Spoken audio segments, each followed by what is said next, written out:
Deep in the Democratic Republic of the Congo, roads disappear and the river takes over.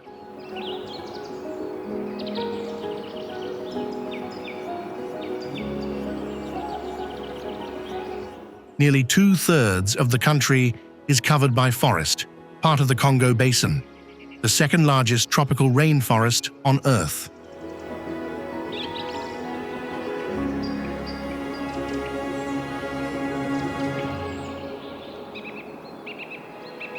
Beyond Kinshasa, boats replace buses, villages gather along waterways, and families build life around fish, cassava, timber, rain, and distance.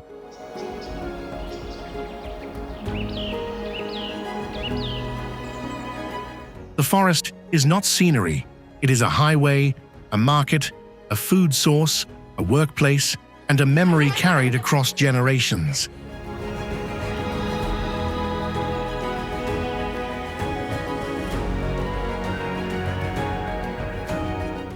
But living this deep inside Africa's green heart comes at a cost. When roads fail, medicine arrives late, and rivers rise, families must choose to travel, wait, trade, or endure.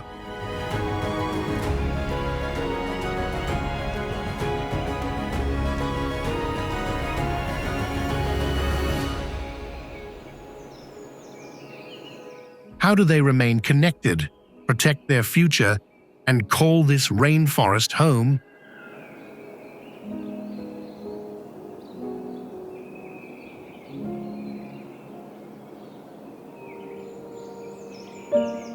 From above, the Democratic Republic of the Congo appears almost without end. A vast canopy of green stretches across the center of Africa, broken by broad rivers, narrow tributaries, and small settlements gathered along the water.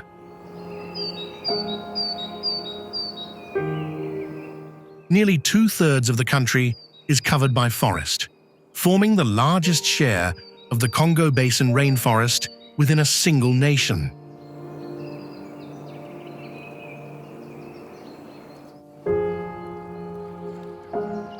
This is the Democratic Republic of the Congo, often shortened to DRC, not the smaller Republic of the Congo across the river to the west. Its scale is difficult to grasp from the ground.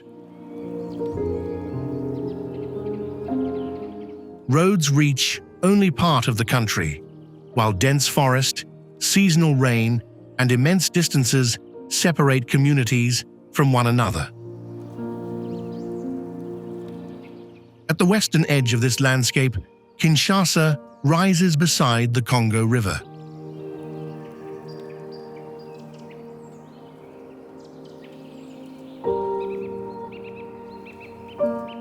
Ferries cross the current, workers unload sacks from wooden boats, and vendors wait near the crowded riverfront.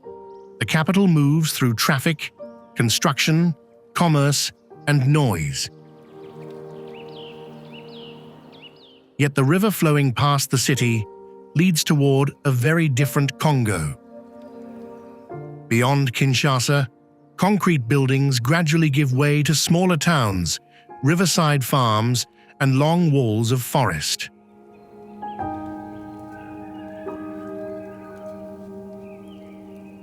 Boats carry passengers, baskets of produce, fuel, livestock, and building materials between settlements. Some leave before sunrise and travel for hours or days, stopping wherever goods must be exchanged or families must be reunited. The Congo River is more than a line through the country. It is a road where roads do not exist, a source of fish, a marketplace, and a connection between communities separated by forest.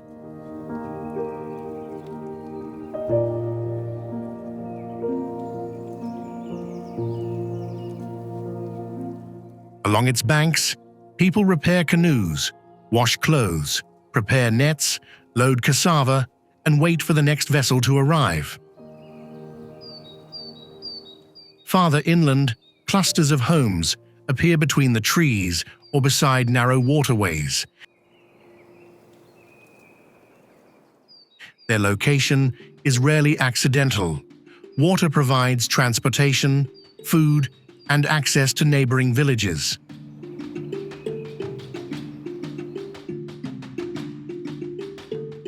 The forest supplies materials and farmland, but it also limits movement and makes every journey dependent on weather, distance, and the condition of the river. Across this enormous rainforest, daily life is built around those realities. Families work, trade, travel, and raise children in places that remain difficult to reach from the outside.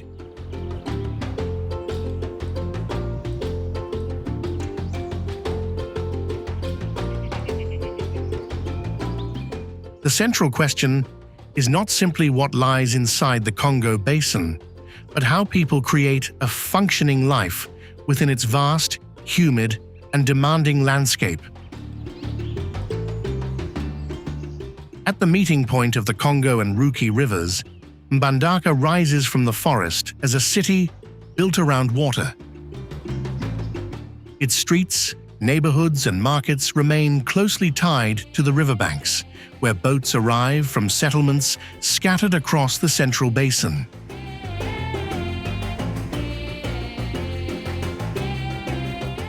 Unlike Kinshasa, the city does not stand apart from the rainforest. It functions as one of its main gateways. Along the landing areas, wooden boats press against the shore, while narrow dugout canoes move between larger vessels.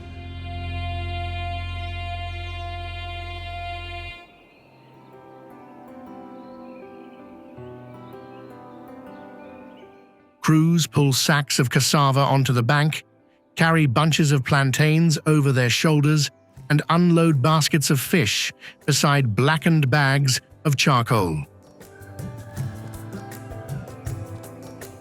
Passengers step carefully across planks with bundles, children, and cooking pots, often traveling in the same crowded space as the goods. Boat operators check ropes, fuel, and worn wooden boards before the next departure. Nearby, fishermen sort their catch, while women arrange small quantities of food and household items for sale. Children move between the water and the surrounding homes, watching boats arrive from places they may know only by name. The riverfront is not simply a port. Clothes are washed in the shallows, containers are filled with water, and damaged hulls are pulled onto the bank for repair.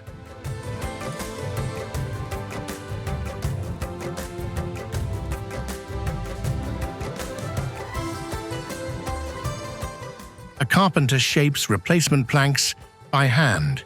Traders wait under simple shelters, listening for the sound of an approaching engine or the call announcing fresh cargo. Goods from forest villages move through Mbandaka before entering wider commercial networks. Cassava, bananas, fish, and charcoal are collected from riverside communities and sold onward.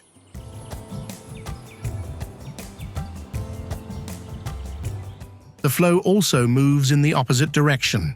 Salt, soap, medicine, tools, and farming supplies are loaded into boats and carried back towards settlements with limited road access. Every arrival connects two different worlds. The city depends on the labor and produce of the forest, while remote communities depend on Mbandaka for goods that cannot be made locally.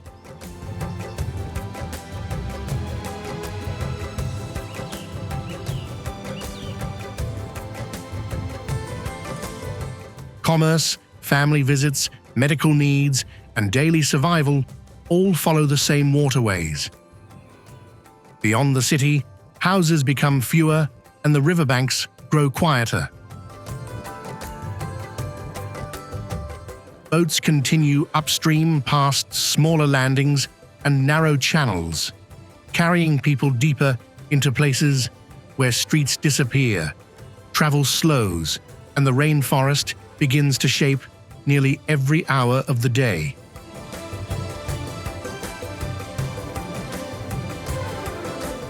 Before sunrise, Bosukulu begins to stir beneath the dense canopy of the Yangambi forest landscape.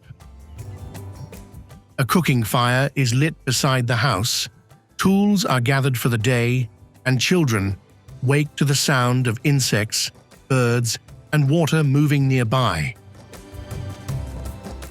There is no traffic to mark the morning. The forest sets the rhythm.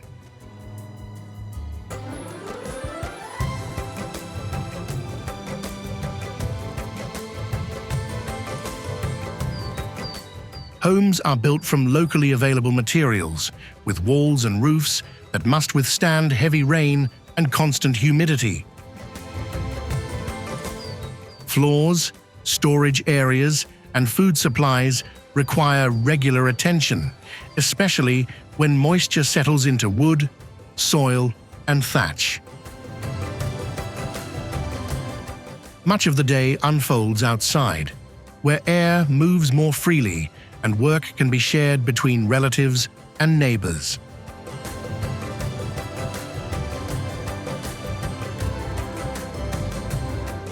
As daylight strengthens, women and children carry containers to collect water. Cassava, corn, or other ingredients are pounded and prepared near the family compound. Adults check fields, gather tools, and decide which tasks must come first. Some head toward plots planted with corn, rice, peanuts, and other food crops, while others prepare fishing equipment or work with materials taken from the surrounding forest.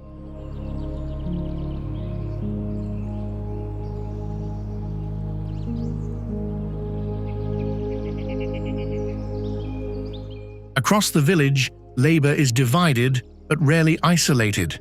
Farmers clear, plant, weed, and inspect crops. Roofs are repaired before the next rain, worn tools are sharpened, and wood is selected for practical use. Boat builders shape timber for vessels that will carry people, food, and supplies along nearby waterways. Children move between schoolwork and family responsibilities.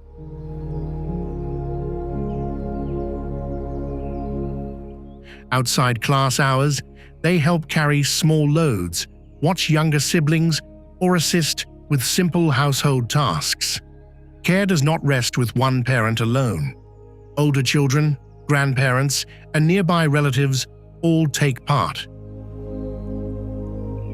By late afternoon, produce returns from the fields and fish are cleaned near the water. Smoke rises from outdoor cooking fires as food is prepared for the evening meal.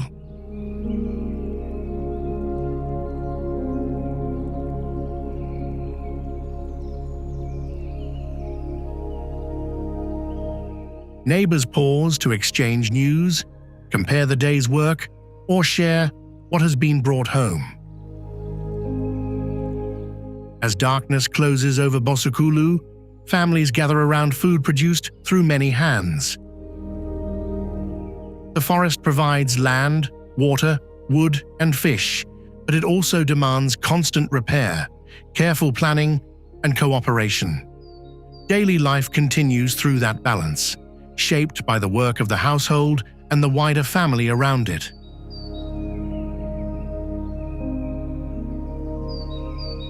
Along the Epulu River, the forest closes around the water in layers of evergreen canopy, swamp, and shadowed ground.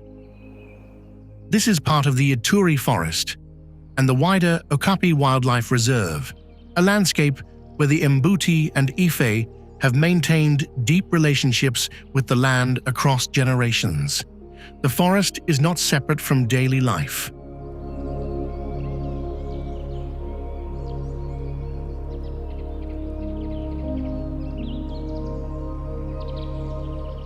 It is where food is gathered, materials are found, medicine is identified, and memory is carried. Knowledge moves through families by observation and practice. Adults recognize animal tracks pressed into wet soil, notice changes in wind and cloud, and follow subtle signs that reveal water, useful plants, or a safe direction through dense growth.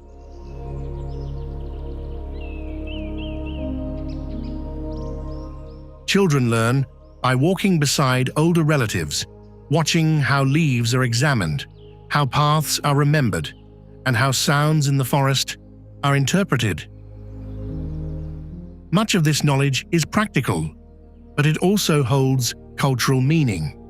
Stories connect families to places along the Epulu River and deeper into the Ituri forest.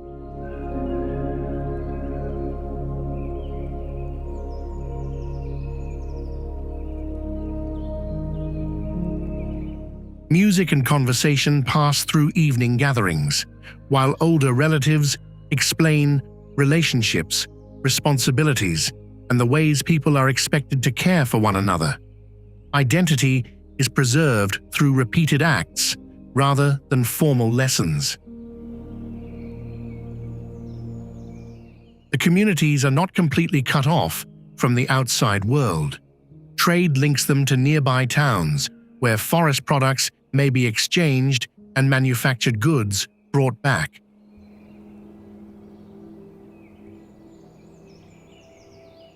Roads create new forms of access, while phones and other modern tools become part of daily communication where they are available. Change also brings pressure. Resource extraction, expanding transport routes, and conservation rules affect where people can travel, gather, hunt, or build their livelihoods.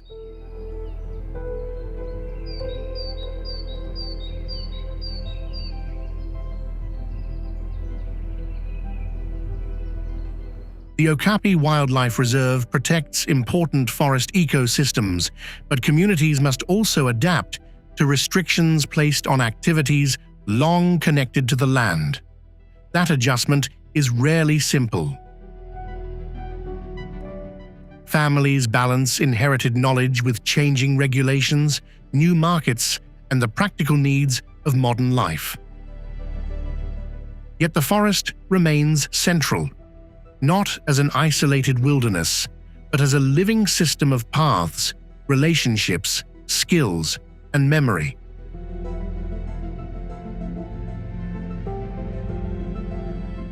In Epulu, culture survives because it is used. It moves through hands, footsteps, stories, and daily decisions, carried forward by people who continue to understand the forest as both home and teacher.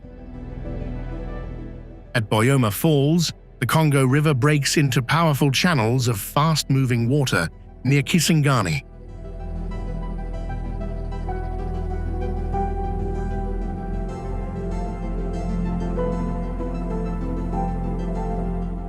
Along these currents, members of the Enya community, widely known as the Waginia, maintain a fishing tradition built around the river's force rather than against it.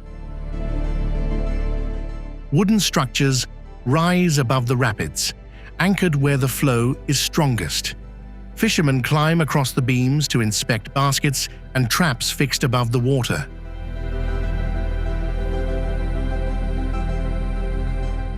Each placement depends on a close reading of the current, where fish move, where pressure shifts, and where the river can be approached safely. The work requires balance, timing, and constant repair. Ropes are tightened, damaged poles are replaced, and worn sections of wood are reinforced before the next catch. Once fish are removed from the traps, the work continues on shore.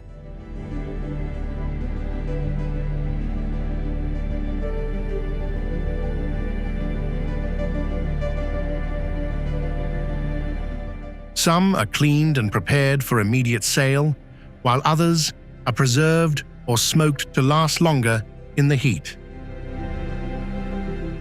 Carriers move the catch away from the falls, passing it from the fishing structures to boats, paths, and market stalls.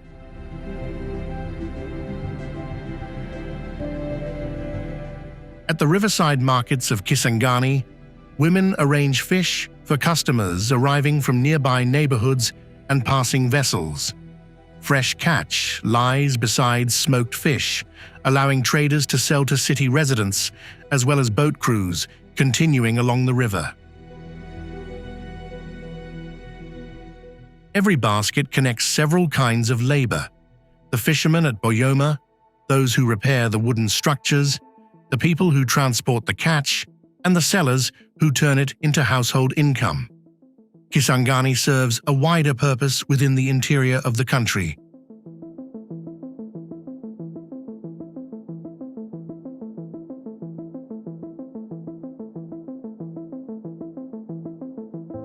Forest products and food move toward the city, while tools, salt, soap, fuel, and other supplies travel back toward river communities.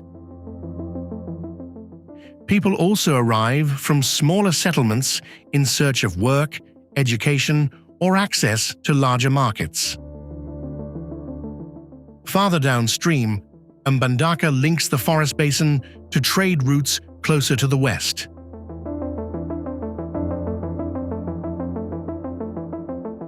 Kisangani occupies a different position, deeper inside the country, where the river remains essential to both movement and survival. At Boyoma Falls, the economy begins with water. The river provides fish, transportation, and access, but only to those who understand its movement and maintain the structures that make work possible.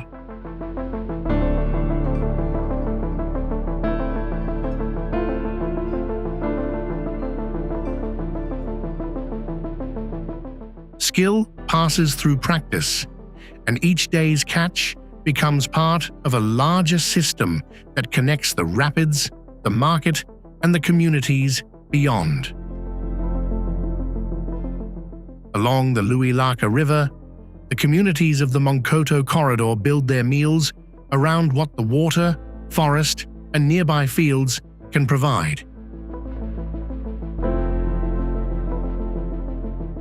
Fishing begins early, before the heat settles over the river.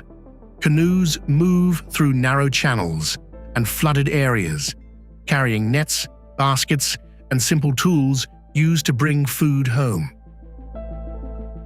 The catch is cleaned near the water, then divided according to immediate need. Some fish are cooked fresh, while others are smoked to preserve them for later use or for sale. In a region where travel can take time and refrigeration is limited, preservation protects both food and income.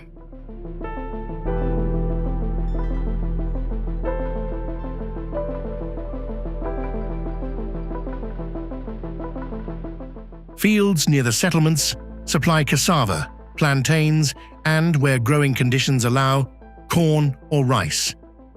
Cassava roots are peeled, processed, and pounded before being cooked into fufu or ugali, the firm starch served beside fish and sauces.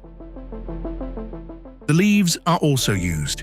Pounded cassava greens, known as pondu or sakasaka, are cooked slowly until they become a thick, savory dish.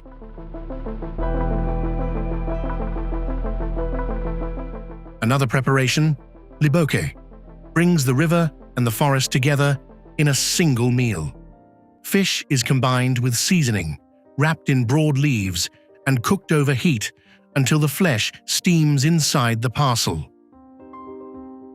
Smoke from charcoal braziers and outdoor fires drifts between homes as women prepare food, watch children, and organize items for sale. Their work extends beyond the cooking place.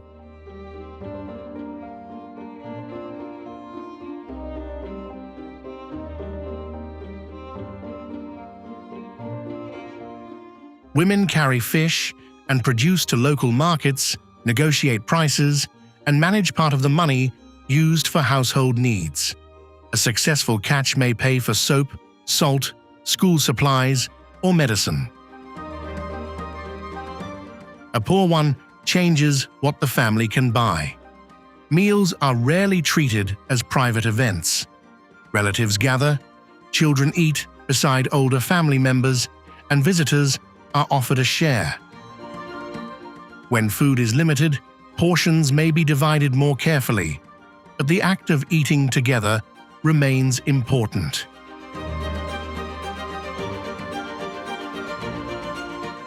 Isolation shapes every ingredient that does not come from nearby land or water.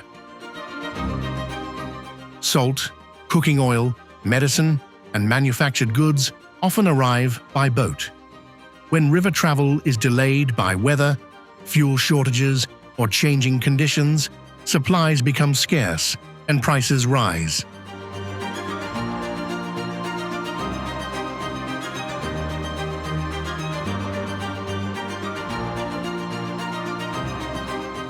In Monkoto, food is never only a recipe. It reflects the season, the river, the day's labor, and the long chain of decisions that carries each ingredient from the water or field to the family meal.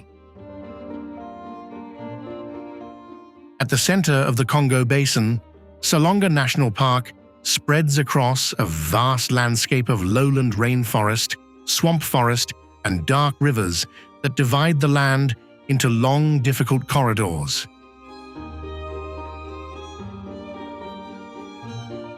It is Africa's largest protected tropical rainforest, and much of it can be reached only by water.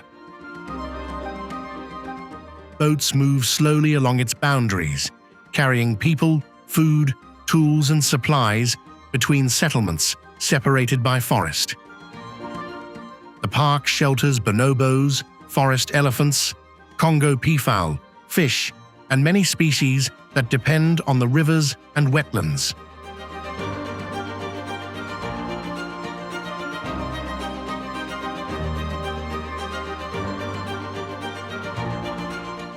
Their presence gives Salonga global importance, but wildlife does not exist apart from the communities living around the forest.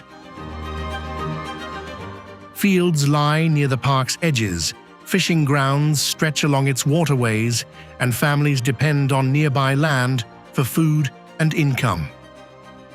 That relationship is both necessary and complicated. Animals can enter cultivated areas and damage crops that have taken months to grow. Fishing supports households, while wood, plants, and other forest resources meet practical needs. At the same time, conservation rules may limit where people can hunt, clear land, gather materials, or expand farms. Around Monkoto, those decisions are part of ordinary life. A farmer must consider where cultivation is permitted.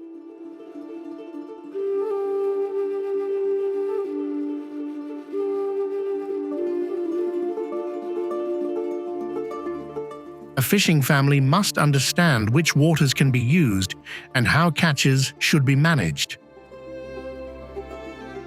Conservation is not an abstract policy when it affects the food placed on a table or the distance traveled to find new farmland. New forms of livelihood attempt to reduce that pressure.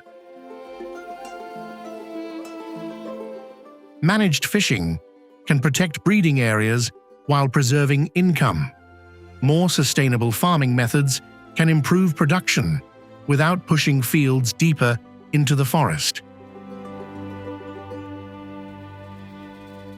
Community forests may give residents a greater role in managing local resources, while conservation and research work can create employment connected to protecting the landscape. None of these solutions is simple.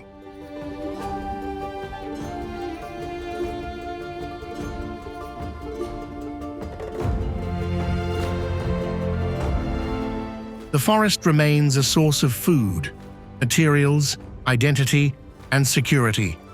Yet it is also a protected ecosystem whose survival depends on restraint.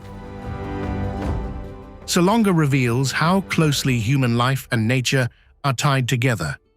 Protecting the forest requires understanding the needs of the communities around it, just as the future of those communities depends on the rivers, soils, and living systems the park was created to preserve.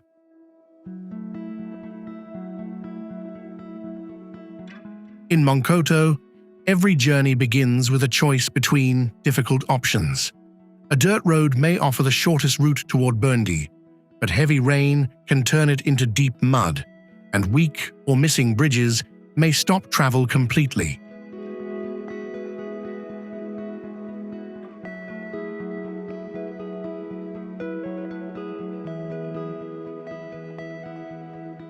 The Luilaka River is often more dependable, though a boat trip toward Mbandaka can take several days, depending on the vessel, the weather, and the level of the water. Fuel is expensive, and an engine failure can leave passengers waiting far from the nearest repair. Families weigh the cost of a motorbike against the delay of a boat. A trip that appears simple on a map becomes a calculation involving rain, money, cargo, and time.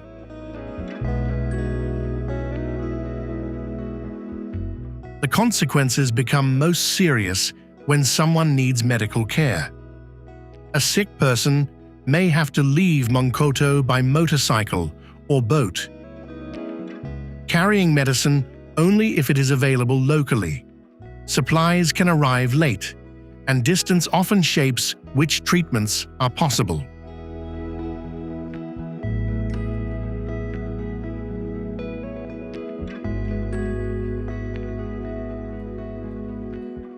Traditional plant knowledge may help with familiar illnesses and everyday care, but it cannot replace a clinic, trained staff, or modern medicine when the condition is severe.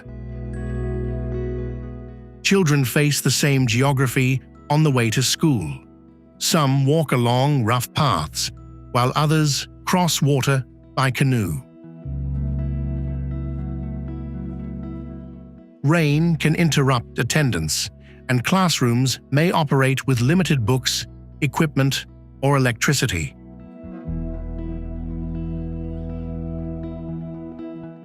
Even so, families continue to make the journey possible, viewing education as one of the few paths toward wider opportunity.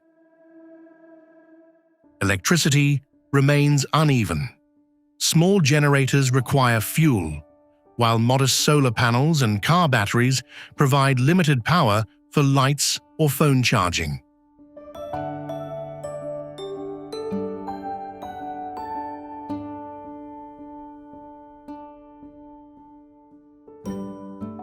In some communities, several people gather around a single charging point and wait for a weak signal to send a message or receive news.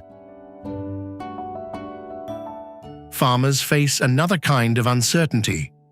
Cassava, plantains, fish, and other goods must reach buyers before they spoil or lose value. When a road closes or a boat fails to arrive, a family may lose more than a day's work. It may lose the income needed for food, school supplies, or medicine. Around Monkoto, isolation is not an abstract condition. It appears in every delayed journey, every repaired engine, and every decision to leave now or wait for the river. In Yangambi, the rainforest is no longer defined only by rivers, fields, and footpaths.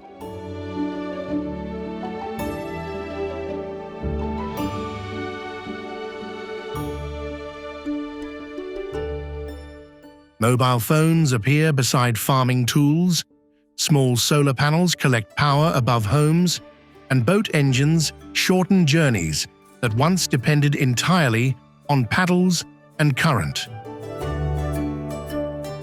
Modern technology arrives gradually, shaped by distance, cost, and what each community can maintain.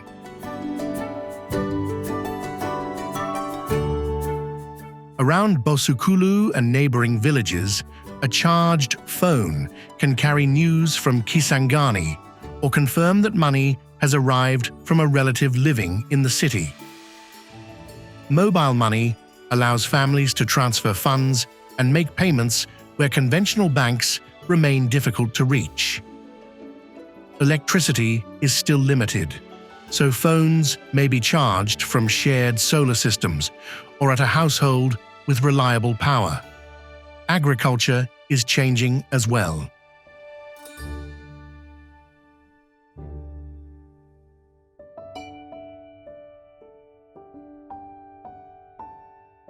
Community savings groups allow members to pool small amounts of money, support one another, and invest in seeds, livestock, or basic equipment. Farmers cultivate corn, rice, and peanuts, while some households raise animals on a small scale. These activities create new sources of income without removing the family from village life.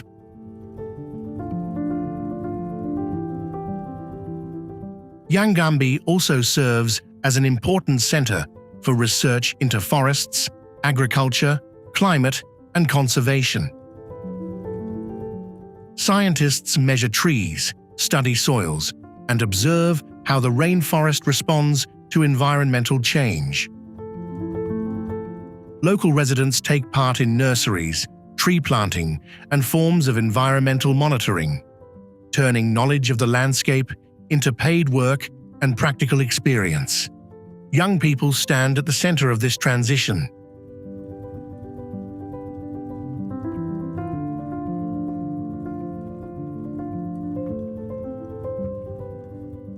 Some want to remain in the villages and build stronger livelihoods through farming, trade, or conservation work.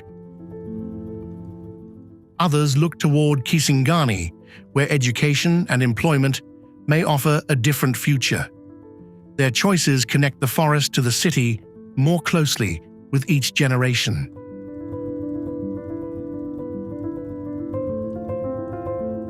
Growth brings difficult questions. Families need income, and expanding agriculture may require more land. At the same time, the forest supports water, soil, wildlife, and the long-term security of the communities around it. Yangambi is not a place frozen outside modern life. Change travels through phone signals, motorized boats, savings groups, research stations, and newly planted fields.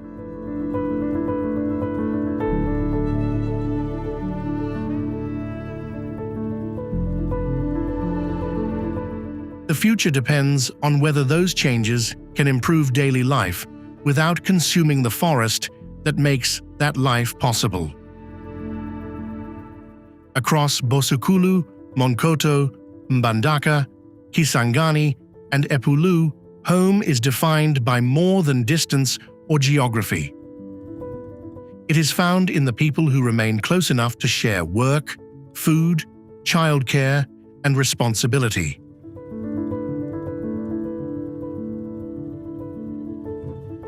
Several generations often live within the same village or neighborhood, and when one household faces illness, a failed harvest, or a delayed journey, relatives and neighbors step in. In Bosukulu, families return each evening to fields they know season by season. Children move between parents, grandparents, and older siblings, learning where food is stored, when crops are ready, and which tasks must be completed before the rain.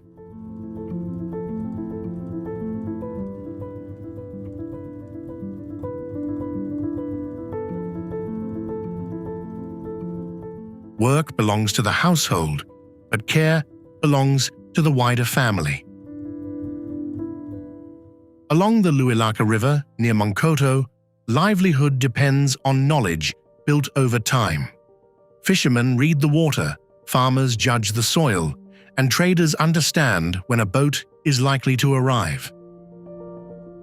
In Mbandaka and Kisangani, those same skills connect rural communities to markets, where fish, cassava, plantains, and charcoal are exchanged for salt, medicine, tools, and school supplies. Farther east in Epulu, belonging is carried through language, music, stories, and knowledge of the forest. Children learn by walking beside adults, listening to conversations, and observing how familiar paths, plants, and waterways are understood. These lessons link the present to generations that lived in the same landscape before them.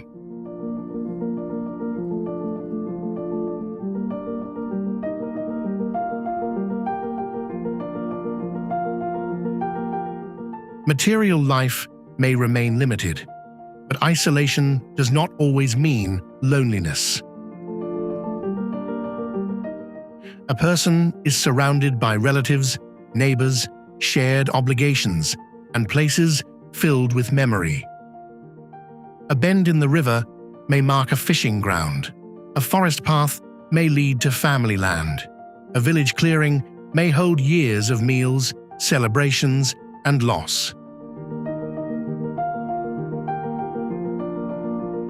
Hope also takes practical forms. Families invest in education, small farms, solar power, mobile communication, community savings, and new conservation work.